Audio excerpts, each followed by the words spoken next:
शुभ संध्या सभी को। जानते हैं भर्तृहरि जी की पद सूक्तियों के बारे में। कुछ मोस्ट इम्पोर्टेंट सूक्तियाँ हैं जो टीजीटी पीजीटी परीक्षा में पूछी जाती हैं। तो मूर्ख पद्धति से हैं सूक्तियाँ। करते हैं वाचन सूक्ति का। धिक ताम च तम च मदनम च इमाम च धिक ताम च तम च मदनम च इमाम च माम च। भावार्थ है, उस स्त्री को, उस पुरुष को, कामदेव को, इस स्त्री को और मुझ को धिक्कार है जो निस्सार बातों में अपने मूल्यवान जीवन को व्यर्थ ही नष्ट करते हैं।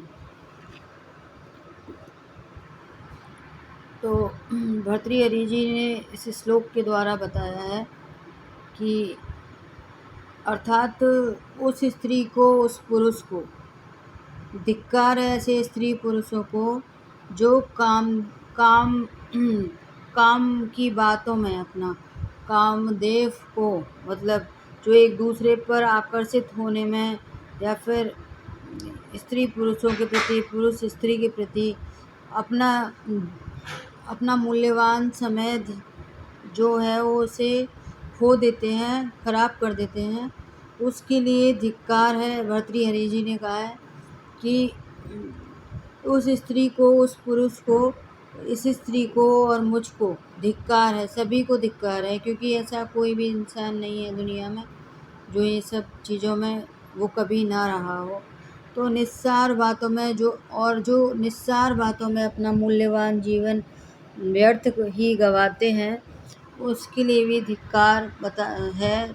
व्यर्थ ही नष्ट कर देते हैं निस्सार बातों में अपने जीवन को। जैसे कि कभी कभी होता है कि कोई एक बात के पीछे टॉपिक छिड़ गया जाता है, तो ऐसा ही नहीं है कि महिलाएं भी, पुरुष भी उसी एक बात के पीछे घंटों एक ही बात पर गुजार देते हैं, बहस हो जाती है कुछ, और अपने मूल्यवान जीवन को यूं ही गुजारते रहते हैं। स्त्रियों में भी होता है कि अपना मूल्यवान जीवन इधर उधर की बातों में अपने, जो स्त्रियां घर में रहती हैं या फिर अपने काम से काम रखती हैं, जॉब भी करती हैं, तो वो वहाँ से आके इधर उधर कहीं बातें नहीं करती। लेकिन कुछ स्त्रियां इधर उधर जिनकी आदत होती है बातें बनाने की, वो अपना टाइम यूं ही व्यर्थ में जीवन अपना गुजार देते हैं।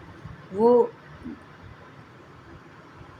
तो ये भर्तृहरि जी बता रहे हैं हमें सूक्ति के माध्यम से कि निस्सार है ऐसी चीज़ों पर जो काम वासना में या फिर स्त्री पुरुष या मुझको धिक्कार है। वो खुद को भी बोल रहे हैं कि उनको भी धिक्कार है जो निस्सार बातों में अपने मूल्यवान जीवन को व्यर्थ ही नष्ट कर देते हैं। दूसरी है ये मोस्ट इम्पोर्टेंट सूक्तियाँ सारी। बोधा रोमसर्ग्रस्ता प्रभवस्मै दूषिता। भावार्थ है, अर्थात विद्वान लोग द्वेष से युक्त हैं, ऐश्वर्य राजा अहंकार से भरे हुए हैं, और दूसरे लोग अज्ञान से युक्त हैं। अर्थात जो विद्वान लोग होते हैं वे द्वेष से, जलन और चिड़न की भावना से वो दूर रहते हैं, उनके अंदर ये नहीं पाई जाती हैं चीज़ें। जो ऐश्वर्य संपन्न राजा हैं, जिनका ऐश्वर्य हर जगह फैला हुआ है, जो राजा होते थे पहले, ऐश्वर्य संपन्न जिनका ऐश्वर्य फैला रहता था हर जगह, वह अहंकार से भरे हुए हैं। तो कुछ ऐसे राजा हुआ करते थे जिनका ऐश्वर्य ज़्यादा फैला हुआ है, तो वो अहंकार, उनके अंदर स्वाभिमान ज़्यादा आ जाता था।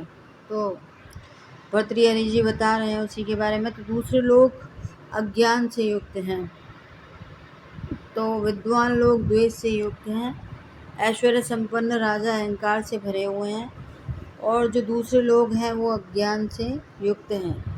दूसरे लोग जो हैं वो अज्ञान जो होता है उससे भरे हुए हैं। वेरी इंपॉर्टेंट सूक्तियाँ हैं सारी, एग्जाम में पूछे जाने वाली।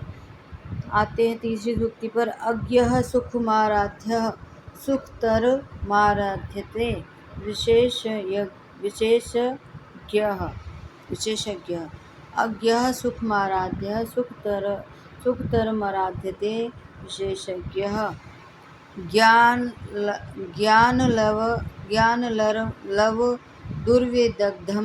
ज्ञानलव दुर्विदग्धं ब्रह्मापि चमत्तनरं न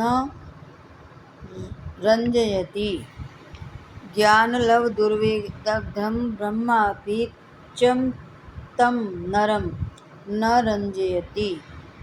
भावार्थ अर्थात अज्ञानी मनुष्य को सरलता से समझाया जा सकता है, विशेषतः पंडित को भी सरलता से समझाया जा सकता है, अधिक सरलता से समझाया जा सकता है पंडित को। लेकिन ज्ञान का लेस मात्र प्राप्त कर चुके स्वयं को विद्वान मानने वाले को जो ज्ञान का लेस मात्र प्राप्त करके ही स्वयं को बहुत बड़ा विद्वान मानता है, ऐसे व्यक्ति को ब्रह्मा भी आकर नहीं समझा सकते, अर्थात भगवान भी ऊपर से आके नहीं समझा सकते हैं।